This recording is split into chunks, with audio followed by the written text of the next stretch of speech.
please help me to welcome to the stage Brittney Megann.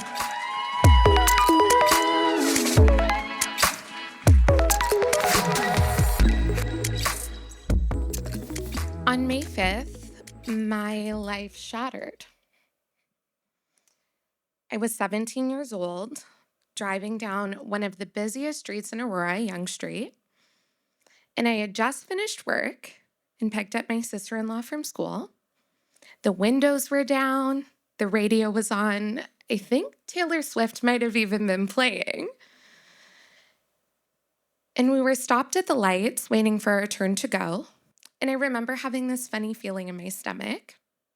So I looked in my rearview mirror, and that's when I saw it. There was a car coming up really fast behind me.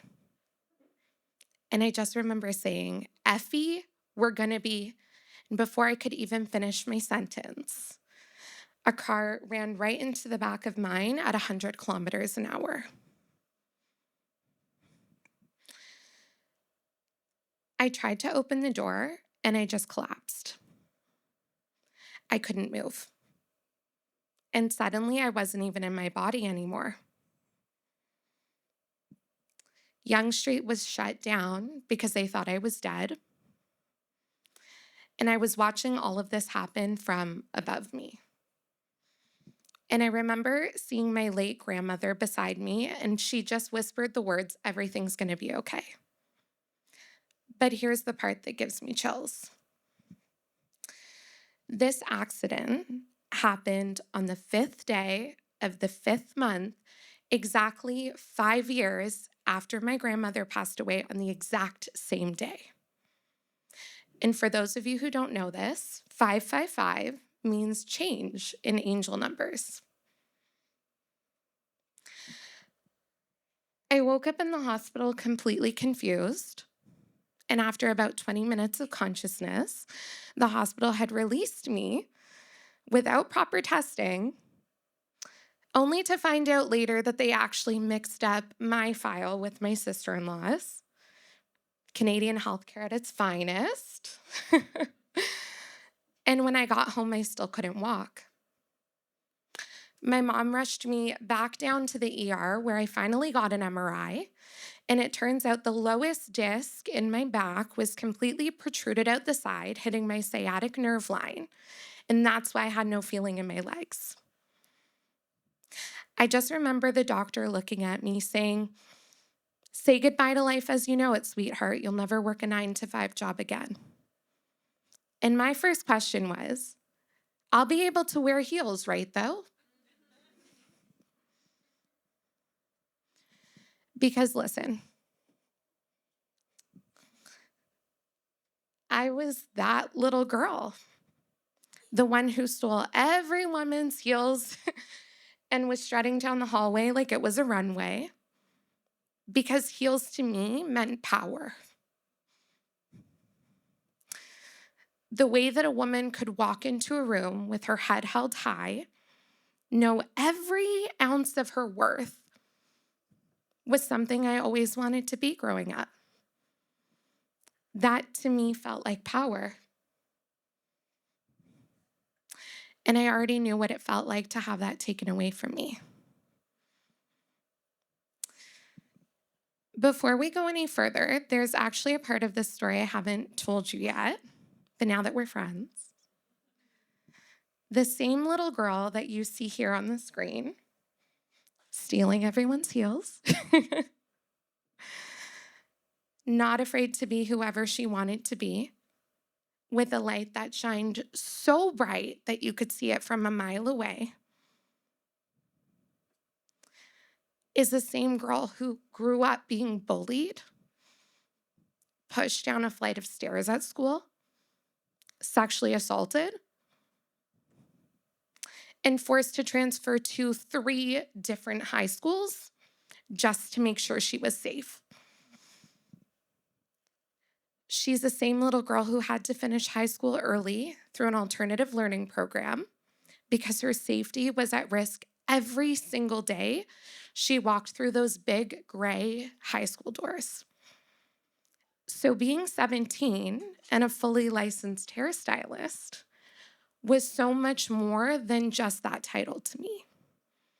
For once, I was on top of a world and I felt like I made it.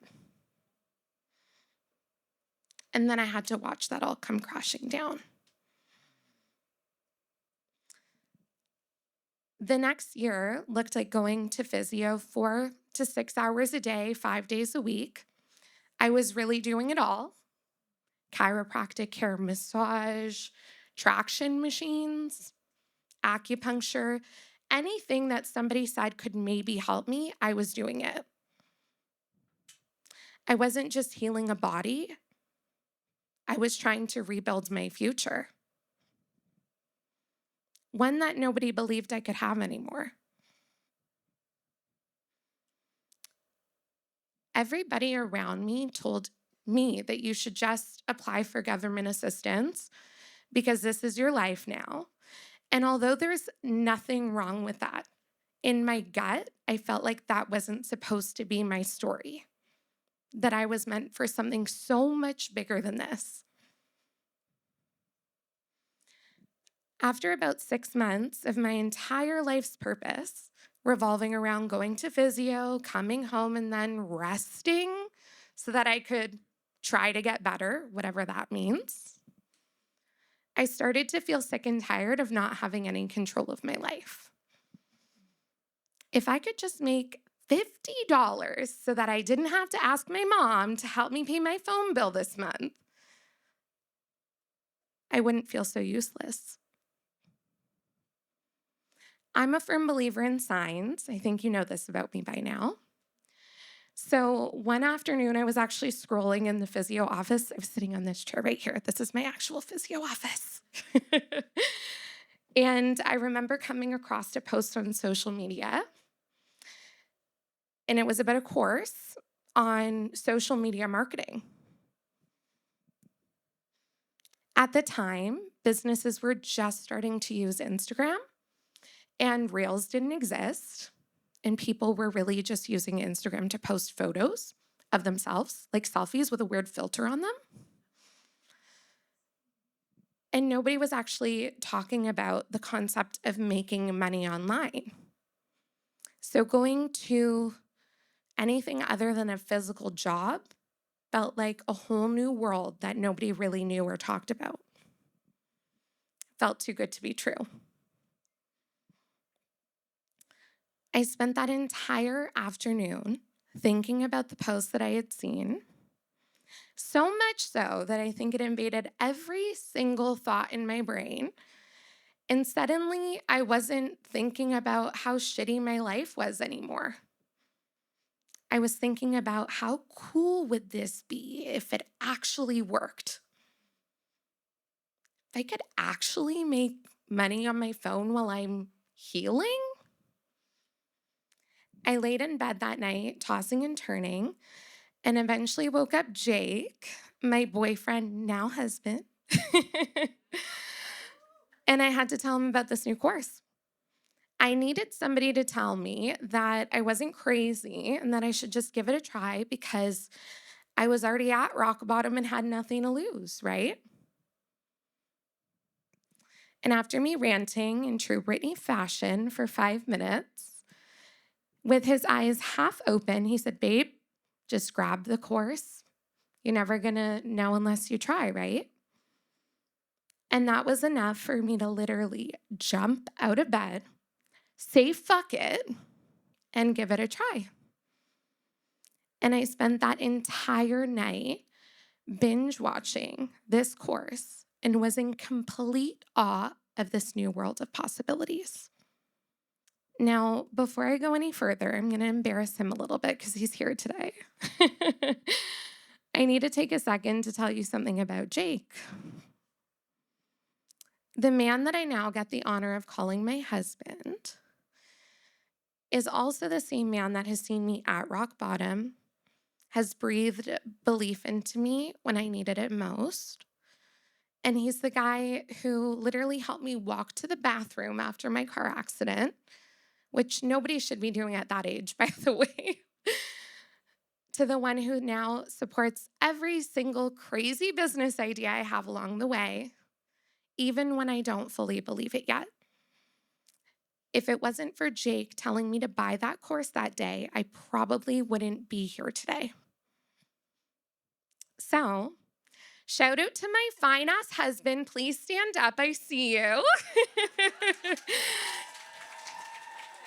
I love you so much. Thank you. Thank you, guys. One course led to another, and before I knew it, Socials and Stilettos was born. I was deep in the world of YouTube University. I really became a sponge that was just soaking everything up that I could get my hands on. And after about a week, I reached out to the salon owner of the space that I was working in before, and I asked if I could take over their Instagram page. I pleaded my case and vision so much, they actually had no other choice than to just let me do it. I wasn't going to shut up. I practically made no money, less than minimum wage, but I didn't care. For the first time in what felt like forever, I finally had something to believe in. And looking back now, I would have done it even for free if it meant that I had something to show up to every single day. One trial client led to a referral for another client, which eventually turned into a full-blown, fully functioning social media management business. And just like that, Socials and Stilettos was born. And actually, Jake took these photos of me, guys. My first brand photos. Okay, back to the story. Over the next few years, I built this thing from the ground up. I kept showing up as the founder of Socials and Stilettos and sharing my knowledge, and slowly started stepping away from being a one-woman show to showing up as a full-service marketing agency. Even though in the beginning it was actually me, myself, and I that was my team. It became less about me and more about the vision that I had for Socials and Stilettos. But this didn't come without challenges of its own. I had to navigate completely new things like COVID shutdowns and clients canceling retainers because they were forced to shut down. So how could they pay for something when they weren't making money themselves? I had to learn how to pivot as a business and meet people where they were at. Cue my social media coaching era. Clients ghosting and learning the importance of having a service agreement. Raise your hand if you've ever been there. Yay, I see some hands. People trying to steal my business name because it's cute, right? Hello, trademark and business law. And building a team from scratch with no rule book and no idea of what employment law or payroll was. But I was in it, and I was growing, and I was ready to take on any roadblock that tried to come in my way because I finally made it again. Until 2023 hit. Within the same calendar month, I lost my entire team, all of my highest paying clients, and if that wasn't enough, I also broke my foot. Yay! Again, I couldn't walk. Again, my life was left completely shattered. Again, I was left with nothing.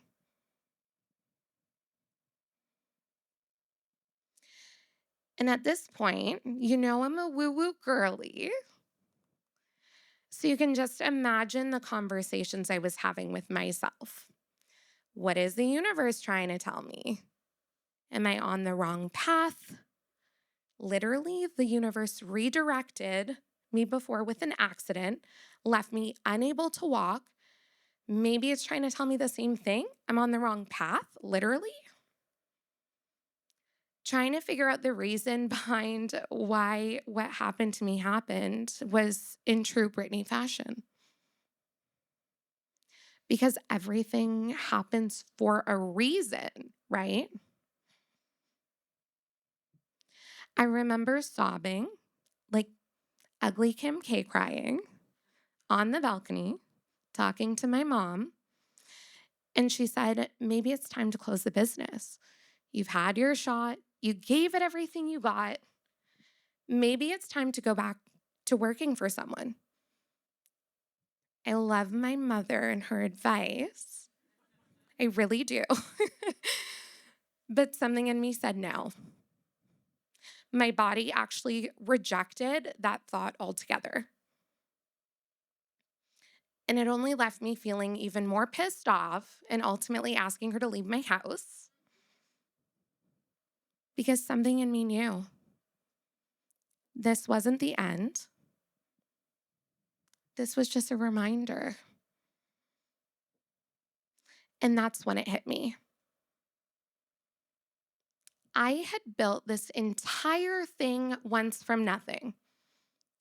So who says I can't build it again?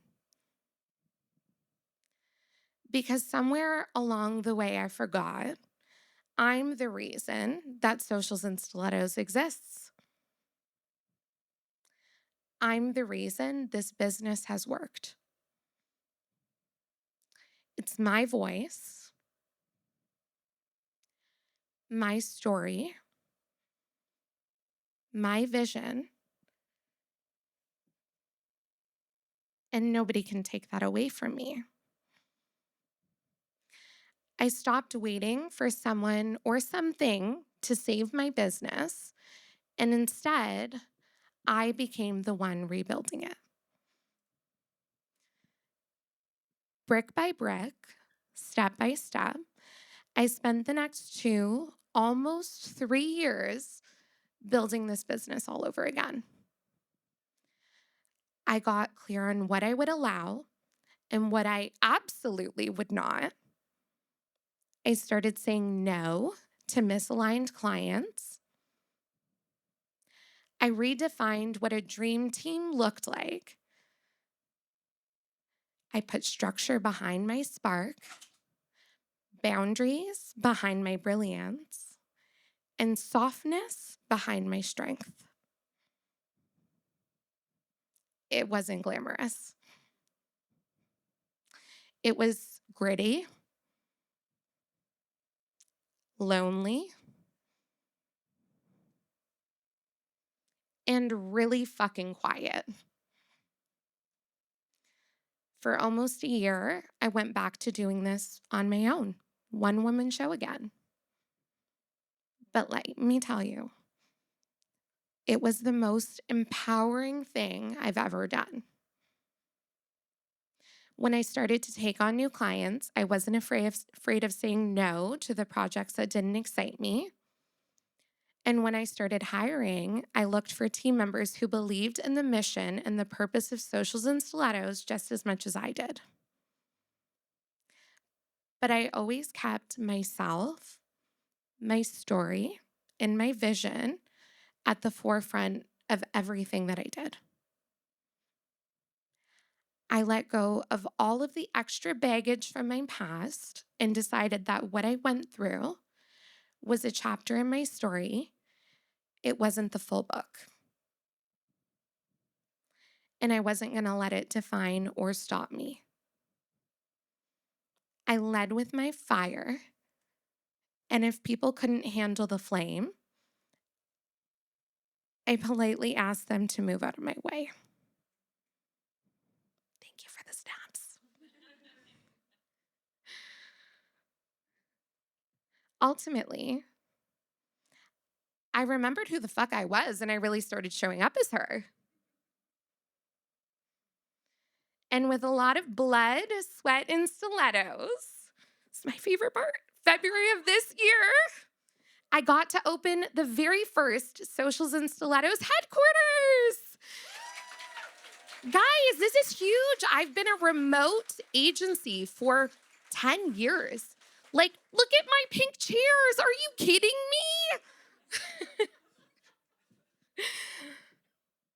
Not only was I opening the doors to a physical space, but I was turning the keys to welcome this new version of me. A version who walked through fire, burned everything down that wasn't aligned, and rebuilt it with her bare hands. This office is not just a milestone for me. It's a reminder that I've made it, not back, but through. That everything I went through and ultimately survived had a bigger purpose. That the little girl who once lost it all became the woman who had everything she ever could have dreamed of and more. And now every time I step into our office in the morning, I don't just feel proud, if you can't tell, I feel powerful.